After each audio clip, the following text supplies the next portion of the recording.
Olha aí para a sua digital. Existe alguma no planeta igual à sua? Não existe. Porque Deus fez cada um de nós especial. Então, quando eu olho para a palavra do Senhor no livro de Gênesis, a gente vai observar os patriarcas ali, cada um do seu jeito, cada um da sua forma, servindo a Deus, adorando a Deus. E aí nós vamos ver que também uma das coisas, então, que cristãos autênticos, eles sabem que são barros, que são feitos de barro, que não somos nada. Eu posso ter todas as coisas melhores, eu posso ter dinheiro, eu posso ter tudo, eu posso ser inteligente, eu posso ter um monte de coisa, mas eu tenho que entender que eu sou barro. Eu tenho que entender que não sou melhor do que ninguém, todos nós viemos do barro, viemos do pó, e ao pó vamos voltar.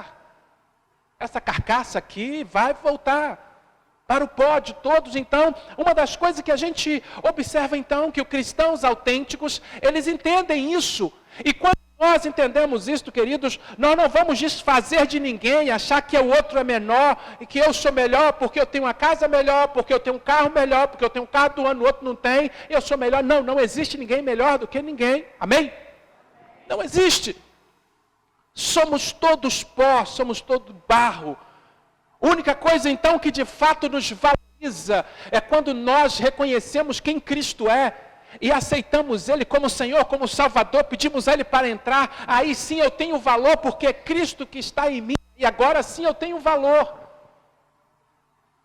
Mas quando nós então olhamos cristãos autênticos também, eles entendem que a vida aqui é uma peregrinação. Ninguém vai ficar aqui para a semente. Somos peregrinos aqui, vamos viver talvez 80, 90, 100 anos.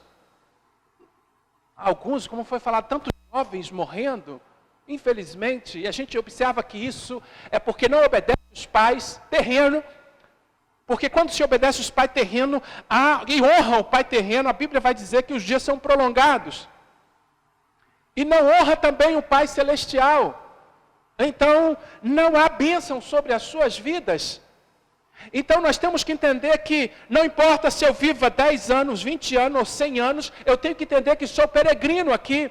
Aqui não é a nossa nação. Deus, então, tem um lugar maravilhoso. Desde o início, o homem vivia no paraíso, mas ele desobedeceu a Deus, ele foi expulso. E a Bíblia diz então que há um paraíso preparado para nós. Há um local preparado para nós. E agora eu tenho que entender que aqui eu sou peregrino. Porque se eu achar que eu vou ficar aqui e vou viver para sempre aqui, eu não vou pensar nas coisas do alto. Mas a Bíblia então nos exorta, Paulo vai dizer, olha, pense nas coisas do alto. Não olhe somente para as coisas que se vê, porque tudo que se vê é passageiro. Mas viva pela fé, e nós olhamos então que esses patriarcas, eles viveram pela fé. E nós vamos observar que cristãos autênticos, eles tornam-se semelhantes ao Senhor. O quanto semelhante a Cristo você é? O quanto você precisa melhorar? Eu preciso melhorar muito ainda. Eu preciso melhorar. Eu vejo que é bom quando nós achamos que precisamos melhorar. Porque há pessoas que acham que não, que já, não, está bom até aqui. Mas é importante pensar, não, eu preciso melhorar, eu preciso ser semelhante a Cristo. Será que na sua conduta em casa, com os amigos, com os inimigos, como é? Será que você é parecido com Cristo, com aqueles que falam mal de você, com aqueles que te apunhalam pelas costas? Você está sendo igual a Cristo, como Cristo agiria com eles, como que você está agindo? Então eu preciso ser parecido com Cristo cada dia mais, cada momento. As pessoas muitas vezes já estão cansadas de igrejas, cansadas muitas vezes do evangelho que se é pregado, porque muitas vezes não vê Cristo na vida da igreja, não vê Cristo na vida daqueles que se dizem cristãos. E aí se desanima de seguir o evangelho de Cristo. E a Bíblia vai dizer, ai daquele que fizer qualquer um desses pequeninos tropeçarem. Então nós precisamos ser semelhante a Cristo, eu preciso lutar para que eu seja semelhante de você. Todos nós precisamos, cada dia, cada momento, sermos mais parecidos com o Senhor. Cristãos autênticos fazem a diferença no mundo. A gente observa quanta diferença José fez ali no Egito. Quanta diferença ele fez para o seu povo. Quanta diferença ele fez para o povo estrangeiro, para o povo do Egito. Quantas coisas. E aí eu vejo, não, será que eu estou fazendo a diferença aonde Deus me colocou? Aonde Deus te colocou, Ele deseja e quer que você faça a diferença. Ele deseja que façamos a diferença. E aí agora, quando eu entro no capítulo em Êxodo, e eu fico olhando quem são os cristãos autênticos do livro de Êxodo, e a gente observa que dentre o próprio povo de Deus, há aqueles que se destacam, aqueles que de fato, a gente olha para eles e fala, olha que maravilha de exemplo, para que eu e você possamos seguir. Muitas vezes olhamos para os exemplos ruins, mas eu preciso olhar para a palavra do Senhor, e eu vejo então, cristãos autênticos aqui, eu vejo Cifra e Puá. Lá no livro de Êxodo, capítulo 1, no versículo 15, a gente vê o rei do Egito falou às parteiras dos parteiras hebreias, das quais uma se chamava Cifra e a outra Puá. Vocês vão fazer o seguinte, quando os meninos nascerem, quando os bebês homens nascerem, vocês matem eles. Mas a gente observa agora, e olhando para essas duas mulheres, queridos, cristãos autênticos, eles não obedecem aos inimigos, não obedecem à vontade de Satanás. Cristãos autênticos não obedecem. Nós vamos observar que o pensamento desse rei, desse faraó, era diabólico. Matar crianças, isso é algo diabólico. Será que isso aconteceu naquele tempo? Não, acontece ainda hoje. Satanás, ele odeia o homem, e ele quer matar o homem. Ele veio então para matar, para roubar e para destruir, e esse é o desejo, mas Cristo veio para dar vida, e vida em abundância. E quando a gente olha aqui, quando eu olho para essas duas mulheres, e eu vejo que mulheres autênticas, cristãs, ela vai contra então o desejo do inimigo, o desejo de Satanás de destruir o seu povo, porque se matassem aquelas crianças, homens que nasceram, toda uma geração iria morrer, e o povo de Israel, na verdade, iria se acabar. E essa é a intenção do inimigo, matar o povo de Deus. E quando a gente olha então para Gênesis 3:15, a gente vai observar que a Bíblia, Deus falando ali para Eva, ele diz, olha, vou colocar uma inimizade entre os teus descendentes e os descendentes dela, da serpente. E a gente observa que desde aquele momento uma luta é travada entre os cristãos e aqueles não cristãos, ou aqueles que servem a Deus e aqueles que não servem a Deus. E eles vão tentar de todas as formas destruir aquilo que Deus deseja para o homem. Mas quando nós, então, somos cristãos autênticos, não vamos nos dobrar diante aos apelos do mundo de Satanás, não vamos. E quando olhamos aqui, queridos, e eu fico então impressionado, porque essas mulheres, elas vão contra aquilo que o rei disse. E isso então acarretaria morte certa para elas.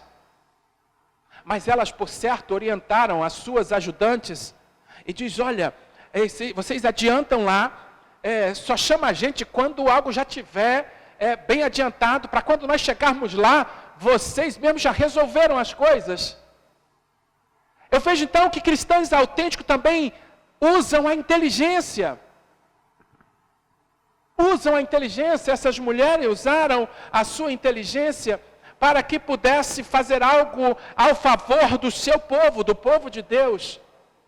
O que você tem feito em favor do povo de Deus? O que você pode fazer alguma coisa? Você tem feito alguma coisa pelo povo de Deus?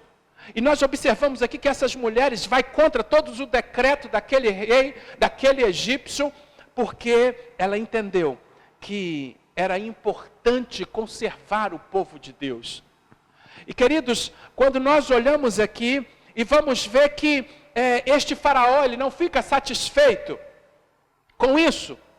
E nós vamos ver que a ação do inimigo, ao perceber que o povo estava crescendo, primeiro a gente observa que ele deu aflição. Colocou aflição, mais trabalho, mais dificuldade para aquele povo. Satanás também hoje não age diferente. Quando ele começa a ver o povo de Deus crescendo, ele coloca aflições. Aflições, e aí Jesus conta isso muito bem na parábola do semeador. Quando ele diz daquela que cai à beira do caminho, onde a palavra de Deus, a pessoa aceita a palavra, mas ali logo vem o inimigo ou os passarinhos e come aquela semente. E aí ele vai dizer que Satanás vem e tira a semente do coração daquelas pessoas. Ele vai dizer que outras então, ela cai entre pedras. E vai dizer que ali tem pouca raiz, ela até começa a seguir a Jesus, começa a ser um cristão.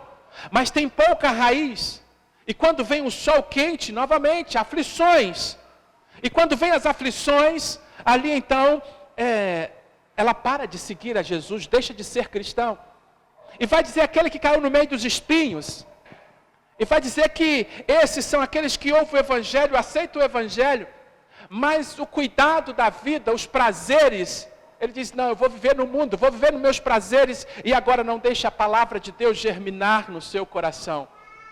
Mas aquele que caiu em terra boa, a Bíblia diz então que ele vai produzir. Ele vai produzir 30, 60, 100 por um. E eu pergunto a você, você tem sido um cristão autêntico? O seu coração é uma terra boa? Quando eu olho aqui, eu vejo que essa terra boa vai contra tudo aquilo que o mundo deseja, tudo aquilo que o inimigo deseja, para obedecer a Deus. E nós falamos aqui na quarta-feira, e aquilo que os discípulos de Jesus disseram, lá em Atos 5, 29, olha, é mais importante obedecer a Deus do que aos homens. Anás e Caifás, todo aquele sinédrio foi contra eles, dizendo, pare de ensinar sobre Jesus, para de ensinar sobre Cristo, pare de fazer isso. E eles falaram, olha, é mais importante obedecer a Deus do que aos homens. Essas mulheres, essas duas mulheres, elas estavam dizendo com essa atitude a mesma coisa, mais vale agradar a Deus do que aos homens, obedecer a Deus do que obedecer aos homens. E nós então, será que nós estamos agradando ao homem? Você é homem, eu sou homem, será que nós não estamos agradando mais a nós mesmos? Jesus ele disse que aquele que quisesse segui-lo, precisava negar, ou precisa negar a si mesmo, tomar a sua cruz e segui-lo. E eu vejo que eu preciso então negar a mim mesmo, isso não é muito fácil, você precisa negar a você mesmo, e isso também não é muito fácil. Mas é preciso, para seguirmos a Jesus, para sermos cristãos autênticos, não podemos fazer nem a nossa própria vontade, aquelas que desagradam a Deus, nem a vontade do inimigo, nem a vontade do mundo, nem a vontade de amigos, e muitas vezes nem a vontade do pai e da mãe. Mas precisamos fazer a vontade de Deus, ela está acima de todas as coisas. E nós vemos aqui essas duas mulheres nos ensinando isso. E quando nós vemos então que o inimigo não fica satisfeito quando nós propomos em nosso coração servir ao Senhor, o inimigo não fica satisfeito quando eu digo, não, eu quero ser povo de Deus. Eu quero ser um cristão autêntico. O inimigo não fica satisfeito e ele não se dá por vencido. A gente vê agora que ele vai colocar todo o povo do Egito agora, não só os soldados, ele vai colocar todo o povo do Egito para vigiar os hebreus. Porque lá no versículo 21, diz assim, como as parteiras temeram a Deus, ele permitiu que tivessem as suas próprias famílias. Então o faraó ordenou a todo o seu povo: lançai no rio todos os meninos que nascerem, mas deixai viver todas as meninas. O que a gente vê é que o inimigo então não se dá por satisfeito, e a segunda ação dele, a primeira na verdade a gente vê que foi a aflição, trabalho dobrado. A segunda é mandar as parteiras matar, também não resolveu. E aí agora ele toma uma outra atitude, ele bota todo o seu povo: olha, matem, joguem no rio, o rio Nilo, um rio então sagrado para os egípcios, e ele diz: joguem os meninos no rio, e agora todo o seu povo. Então, os hebreus eram escravos, e agora a gente vai observar que eles eram vigiados não só pelos soldados, mas todo o povo. As mulheres que trabalhavam lá, se alguma estava grávida, eles ficavam de olho. Opa, na hora que nascer, nós vamos pegar, e eles tinham prazer então de pegar as crianças, os meninos, e afogarem no rio Nilo. E aí eu vejo, se fosse você vivendo nesse tempo, você que é casado já aí, você ia ter filho? Você ia ter filho numa época dessa? E quando nós então chegamos aqui, querido, no meio desse caos, e aí eu vejo novamente que cristãos autênticos, eles não obedecem ao inimigo, não se dobram diante das ameaças, porque nós vamos ver aqui um casal. Um homem da linhagem de Levi, capítulo 2, versículo 1. Um homem da linhagem de Levi casou-se com uma descendente de Levi. Olha só, em meio ao caos, tudo está dando errado, mas ele se casa. Uma das coisas, você sabe qual é a religião que mais cresce no mundo? Demograficamente. Demograficamente, é por meio de nascimento. Você sabe qual é a religião que mais cresce no mundo? Islamismo. O islamismo é o que mais cresce. Sabe por quê? Demograficamente. Porque cada família tem 12, 14, 15 filhos. E eles estão tomando conta de tudo. Estão crescendo, é o que mais cresce no mundo. E aí agora a gente observa que, quando olhamos para essa situação de matar uma geração, nós temos que ter cuidado, porque senão muitas vezes escolhemos eu não sei se fiz certo, e fico a pensar, porque quando eu tive o meu primeiro filho, a segundo, eu vi as coisas e falei: opa, não é muito barato ter filho, cuidar de filho, fralda. Eu falei: opa, fui lá e fiz vasectomia. Não sei se eu fiz certo, porque quando a gente olha o islamismo crescendo demograficamente, porque quando eu casei, eu falei com o André: eu quero ter uns 8. Mas depois que eu vi a conta vindo, eu falei: não, opa, vamos dar calma aí. Eu queria ter um time de futebol. Mas eu vejo, queridos, que... e aí, eu conheci, indo para Minas, eu conheci o pastor Jairo. E ele, com esse pensamento de falar, então, sobre demograficamente, ele falou assim: não, eu não vou contribuir para isso. 9 filhos que ele tem? 10, né? Tem 10 filhos. O carro dele é uma van. O carro dele é uma van. Que coisa linda, a família toda. Ele prega, tem mais outro que prega, um é num piano, outro no contrabaixo, outro, os pequenininhos, quando nós foram lá, tinha uns pequenininhos com a guitarrinha de brinquedo já na mão, e outro já com a flauta, pequenininha, outra menina também, e todos já, tudo lá na frente. Eu falei assim: não, eu não vou contribuir de forma nenhuma com o inimigo, eu vou então fazer o meu papel. Se eles estão achando, vou fazer como eles, se é demograficamente, não. Vou contribuir para que o reino de Deus, para os cristãos, possam crescer. E aí eu vejo que para o cristianismo crescer, para não perdermos uma geração, nós precisamos e devemos instruí-lo no caminho do Senhor. Porque não basta só nascer, o mundo está aí arrebatando crianças, adolescentes, jovens. Tem pessoas, nossos jovens chegam para a faculdade, chegam para o ensino médio, e já não querem mais saber de Cristo. já estão se distanciando porque está faltando alguma coisa. Nós estamos perdendo as nossas gerações. Então nós temos que ver qual a base que estamos dando. Será que há uma base sólida? Será que estamos contribuindo para isso? Cristãos autênticos se preocupam com os seus filhos, eles fazem com que os seus filhos possam estar firmados, atuantes na obra do Senhor desde pequeno. Desde pequeno. Para que quando crescer, não se desviar do caminho do Senhor, mas permanecer.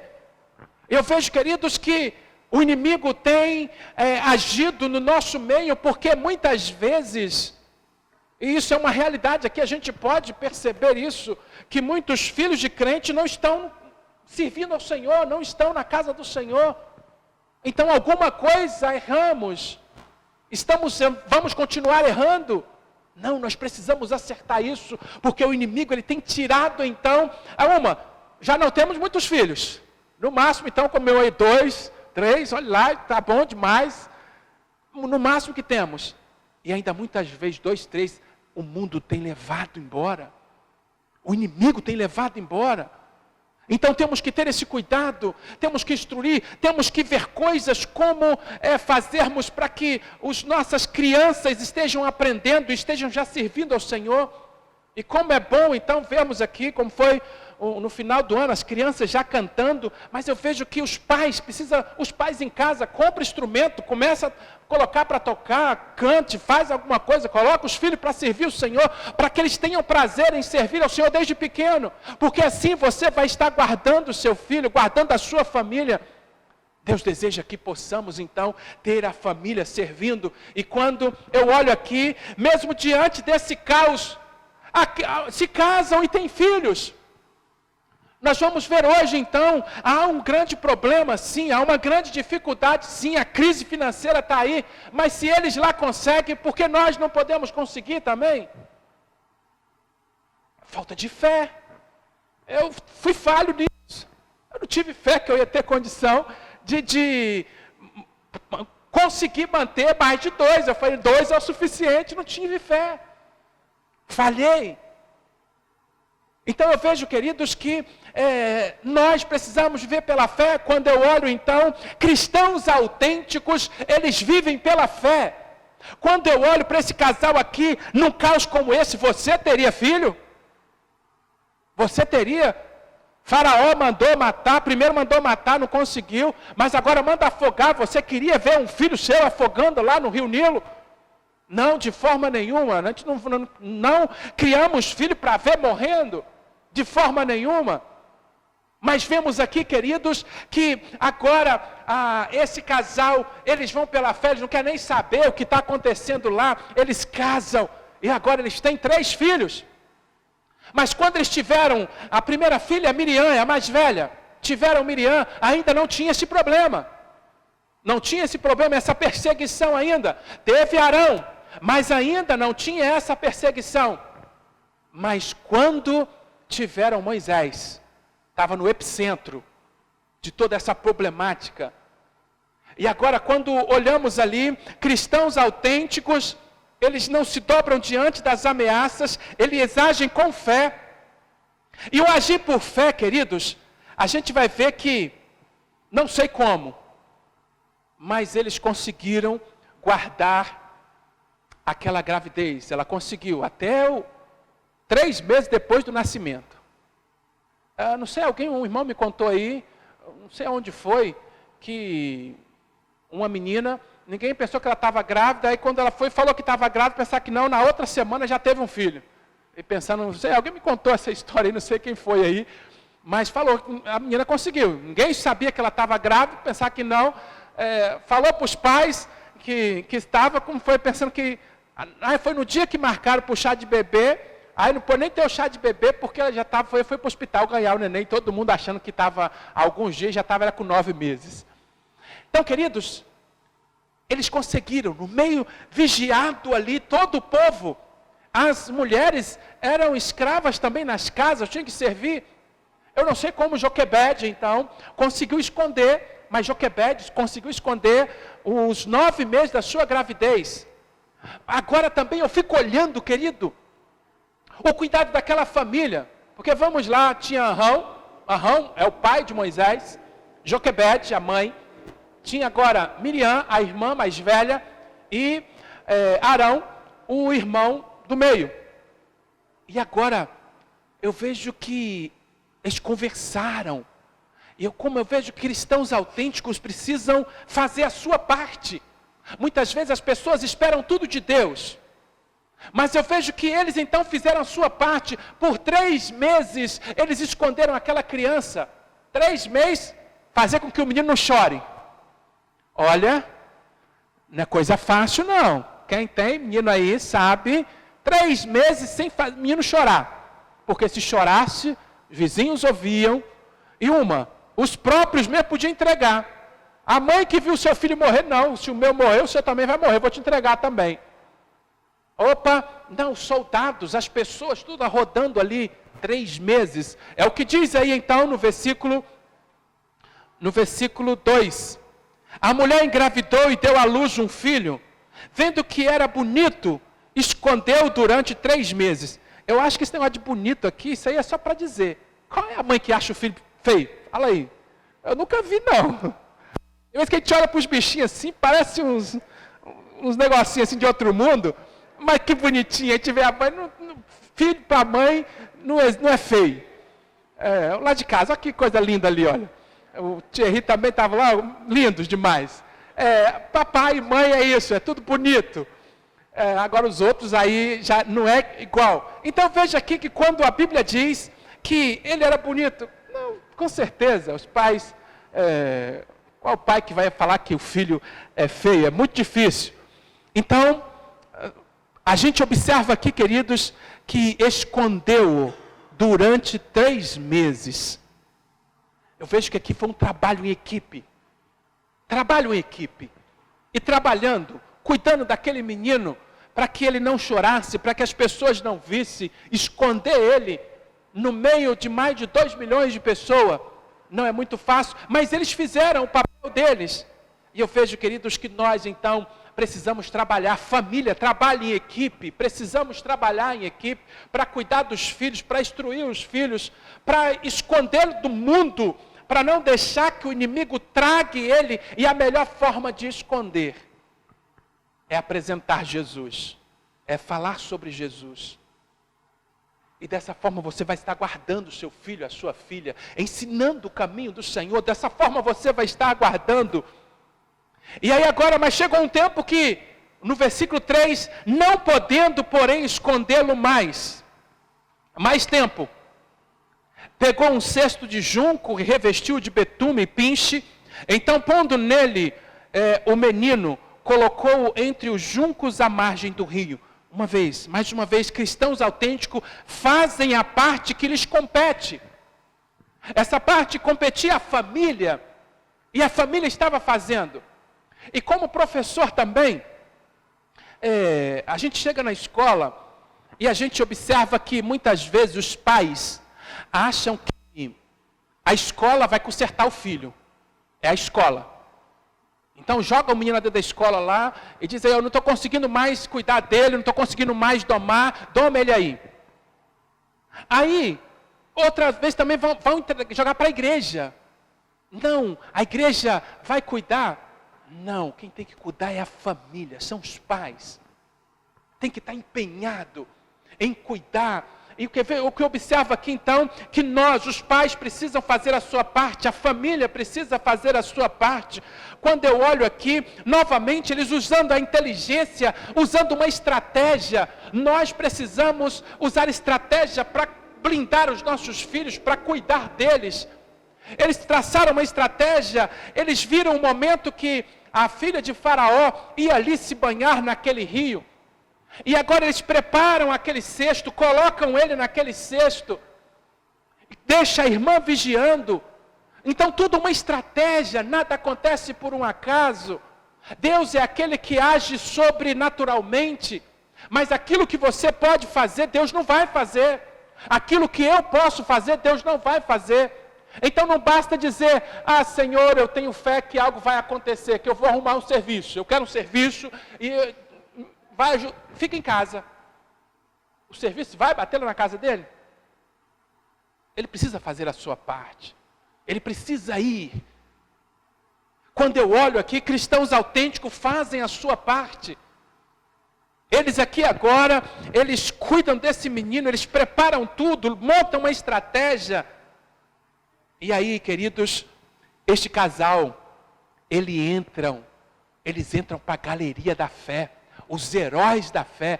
Quando eu olho lá em Hebreus capítulo 11, versículo 23, está lá. Os pais de Moisés, está ali registrado aquilo que eles fizeram como grandes heróis, porque, queridos, nós vamos ver que eles então conservaram a vida de um libertador, porque Moisés foi aquele que libertou o povo com a ajuda de Deus, com as mãos de Deus, mas foi ele. Então lá no versículo 23, Hebreus 11, 23 diz, pela fé, Moisés assim que nasceu foi escondido por seus pais durante 3 meses, pois viram que o menino era belo e não temeram o decreto do rei. A gente observa então, queridos, que pela fé, mas montaram uma estratégia, fizeram as suas partes, e agora Deus vai agir quando ele, porque quando aquele bebê está ali, aquela mulher, a filha de Faraó, está tomando o seu banho, e vê um cesto lá, manda pegar, e ali agora, Deus vai usar o sobrenatural através do choro de Moisés. O choro dele foi algo encantador. Aquele menino que 3 meses sem chorar, de todo cuidado, todas as coisas, agora ali sozinho, no meio daquele lago, e aí aquela menina vai tomar o seu banho, e vê ali, vem, e aí chora, e o choro dele a encantou. Isso é a parte de Deus. Deus, ele faz a sua parte quando eu faço a minha. E aí vamos ver ali que essa é a parte de Deus, através do choro. Ela fica encantada e ela pega aquele menino. E agora estratégia, como eu disse, cristãos autênticos, eles precisam ser estratégia. A estratégia foi, a mãe instruiu direitinho Miriam. Olha, Miriam, quando ela pegar, você vai correndo lá e pergunte a ela, olha, quer que eu arrume alguém para cuidar desse menino? E aí a gente vai ver, uma mãe que foi paga para cuidar do seu próprio filho. Isso é recompensa dobrada, né? Cuidar do filho já é algo bom, ainda ser paga para isso. A mãe já faz isso com amor, já faz isso com carinho, e ainda ser paga. Queridos, isso é o que Deus faz, quando nós fazemos a nossa parte. E eu pergunto, será que você tem feito a sua parte? Você talvez esteja querendo algo de Deus, que a vontade de Deus seja feita, mas você tem feito a sua? Então, quando eu olho, querido, cristãos autênticos, eles não obedecem ao inimigo, às coisas do mundo, a Satanás, não se dobra diante das ameaças, nós vamos ver isso aqui, agem com fé. Você tem agido com fé? E agora, cristãos autênticos fazem a sua parte. Você tem feito a sua parte? Talvez você está esperando um milagre. Talvez você está esperando uma resposta de Deus. Mas você tem feito a sua parte? Faça a sua parte. Jesus, ele vai dizer, olha, esforça-te e tenha bom ânimo. Esforça, tenha bom ânimo. Então você precisa se esforçar, precisa ter bom ânimo, faça a sua parte. E que com certeza Deus vai fazer a dele. Ele não mente. Ele não mente. Ele é fiel na sua palavra. Então, queridos, o que a gente observa aqui, e que possa ficar então gravado no seu coração, que nós temos um Deus do impossível, que pode fazer todas as coisas, mas Ele quer ver você agindo por fé. Você também pode entrar nessa galeria da fé, mesmo diante momentos terríveis em que enfrentamos o nosso Brasil de corrupção, de imoralidade, mas você pode ser alguém diferente e dizer, não, eu vou servir ao Senhor, eu vou ser um cristão autêntico. Eu preciso ser, eu tenho que agir mais por fé. Talvez você está se dobrando diante as ameaças do mundo, ou lá do patrão, não, você tem que mentir, você tem que fazer isso. Não, não se dobre diante daquilo que desagrada a Deus, Deus vai te honrar. Então faça a sua parte. Eu não sei como você está, mas é preciso agir com fé. Lá em Abacuque, ele vai dizer, olha, o justo viverá pela fé. Pode faltar tudo, pode faltar o alimento, pode faltar tudo, mas o meu justo ele vai viver pela fé. Que possamos viver pela fé. Fé é crer naquilo que os olhos não vê, mas você tem certeza que Deus vai agir. E Deus ele pode, seja qual for a sua necessidade, seja qual for a necessidade da sua família, seja qual for a sua própria, Deus pode agir. Não duvide, haja por fé. E Deus então pode fazer todas as coisas. Mas nós vimos aqui que Deus abençoou Sífra e Puá. Deus abençoou elas. Deus deu casas a elas. Isso quer dizer famílias. Deus deu aquilo que elas não tinham. Deus deu para elas. Deus abençoou porque elas não fizeram a vontade do rei, mas fez a vontade de Deus. Deus recompensa aqueles então que agem por fé. Talvez você precise dar um passo de fé para que Deus possa agir, para que você possa ver o sobrenatural de Deus agir. Há alguma coisa que você precisa? Uma das coisas, talvez, colocar a vida no altar do Senhor, dizer não, é ao Senhor que eu vou seguir a partir de hoje. Isso é um passo de fé. Você dizer não, eu vou seguir ao Senhor. Porque quando dizemos que vamos seguir ao Senhor, eu estou dizendo não para o mundo. Eu estou dizendo não para Satanás. Eu estou dizendo não para mim mesmo. Eu estou dizendo não, agora eu quero seguir a Jesus. Eu quero me tornar um cristão autêntico. Há alguém aqui ainda que não é um cristão autêntico? Não se decidiu ainda? Mas você quer hoje dizer, não, eu quero ser um cristão autêntico. Porque eu sei que Deus honra aqueles que são cristãos autênticos. Há alguém nesta noite que entendeu a palavra do Senhor e vê que você não quer ser apenas mais um que se diz cristão, não, mas você quer ser um cristão autêntico, você quer lutar por isso. Há alguém nesta noite que ainda não tomou essa decisão, mas diante de tudo aquilo que o mundo diz, diante de todas as coisas, a corrupção, a imoralidade que está aí, você diz, não, eu quero ser um cristão autêntico, eu quero me comprometer com Cristo. Alguém nessa noite, levante uma de suas mãos, dizendo assim, eu quero me tornar um cristão. Eu quero ser um cristão autêntico. Há alguém nesta noite que gostaria de se comprometer com o Senhor, não é com a igreja, não é com o pastor, mas com o Senhor, dizer, Senhor, o Senhor conhece o meu coração. O Senhor conhece as falhas, conhece todas as coisas. É Ele que quer te ajudar. É Ele. Como eu falei, há a parte que é minha, há uma parte que é sua. E quando você faz a sua parte, Deus ele vai fazer a dele.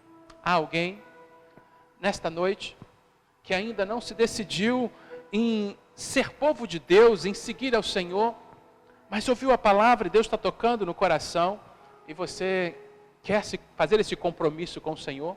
Levante uma de suas mãos para que possamos orar pela sua vida. Atrás do banco aí, na cadeira, tem uma fichazinha. Talvez você não queira levantar a mão, não tem problema. Tem uma ficha aí, você pode preencher ela. E dizer, colocar aí o que você deseja, talvez uma oração.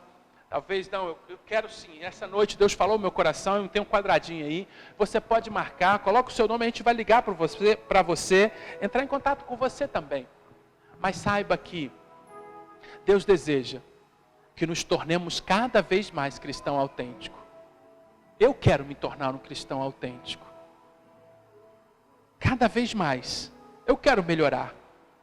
E por isso eu já estou em pé. E você que quer melhorar também.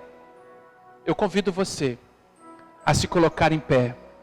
Dizendo, Senhor, eu quero ter a coragem de Puá, a coragem de Sífra, quero ter a coragem de Arão, a coragem de Joquebede. Eu quero fazer o que eles fizeram. Eu quero cuidar dos meus filhos, eu quero cuidar das minhas netas. Se coloque em pé, você que deseja, entende que você pode melhorar, que você pode ser um cristão autêntico, melhor. Agora, se você acha que não tem problema, pode ficar sentado mesmo. Eu estou em pé porque eu quero melhorar, eu preciso melhorar. Pai, graças te dou. Ó Deus querido, porque a tua palavra, ela mostra o quanto eu preciso melhorar. Ela me mostra, Pai, através desses homens e mulheres, o quanto de fé eles tiveram. O quanto, Pai, eles arriscaram as suas vidas. E nós aqui, Pai, não arriscamos nada. Oh, Pai, tenha misericórdia de nós. Que possamos, Pai, agir como eles e cuidarmos dos nossos filhos, netos, primos, os nossos familiares, Pai. Ajuda-nos, ó Pai, a protegermos, a colocarmos nesse cesto, assim como Joquebede, assim como Arão fez. Miriam ajudando. Ó Pai, nos ajuda. Ajuda, Pai, a blindarmos as nossas famílias contra todas as ciladas do inimigo, Pai. Pois sabemos o quanto ele tem armado ciladas. Ó Deus, pois ele é ardiloso. Ele é cheio de malícia. E usa pessoas, Pai. Ó Pai, esses que se colocaram de pé aqui, dê sabedoria. Dê a sabedoria, assim como o Senhor deu ali, Pai, a Joquebede e a Arão, para blindarem, Pai, aquele menino, a colocarem naquele cesto e betumar para que não entrasse água. Ó Pai, que nós possamos estar blindando os nossos filhos. Ó Pai querido, para que o mal não entre em suas vidas, em seus corações, mas que eles sejam guardados pelo Senhor. Pai, tome as nossas famílias em Tuas mãos. Cada família que está aqui, Pai, nesta noite, coloque as Tuas mãos, guarda, proteja. Ó Pai querido, e dar-nos todos os meios, para que possamos, Pai, agir, para que possamos fazer a nossa parte. Pai, obrigado. Obrigado pela Tua palavra. Que o Teu Espírito Santo continue a falar a cada coração. E é no nome, Pai, precioso Teu Filho amado Jesus é que eu oro. Pedindo a Tua misericórdia sobre cada vida, sobre cada família. Aqueles que estão enfrentando, Pai, dificuldades, problemas, Pai, em nome de Jesus, repreenda todo o mal. Seja de enfermidade, seja, Pai, ó Deus querido, qualquer coisa, Pai, que em nome de Jesus, toda armadilha do inimigo, toda desarmonia, que o Senhor venha trazer harmonia a essa casa, que o Senhor venha trazer paz a esta casa, a esta família. Traga, Pai, em nome de Jesus. Que o Teu amor, Pai, que o Teu amor venha invadir cada coração. Que a Tua luz invada cada vida, cada casa. Que a Tua luz, Pai, resplandeça e dissipe todas as trevas e dissipe todo o mal em nome de Jesus. Pai, se há alguma enfermidade também, cura, Pai. Pois sei que o Senhor é o Deus que cura. Então cura, Pai, em nome de Jesus. Cura, Pai. Ó, Pai querido, obrigado. Obrigado pelo ar que respiro. Obrigado pelo pão de cada dia. Obrigado pela comunhão dos nossos irmãos aqui. Obrigado, Pai. Toma-nos em Tuas mãos. Ó, Pai, agora eu lhe peço, Deus, pelo nosso retiro desde já, que o Senhor esteja direcionando todas as coisas, esteja abençoando todas as coisas, Pai, esteja providenciando todas as coisas, Pai, e repreenda todo o mal, Pai, contra, Pai, pois sabemos que o inimigo não deseja essa comunhão, ó Pai querido, mas sabemos que o retiro é uma forma de estarmos blindando, Pai, o Teu povo de participar de coisas que não agradam ao Senhor. Então, Pai, abençoa o retiro, toda a programação, abençoe a reunião que vamos ter amanhã, direciona-nos e abençoa-nos, é o que eu lhe peço em nome de Jesus, amém, amém.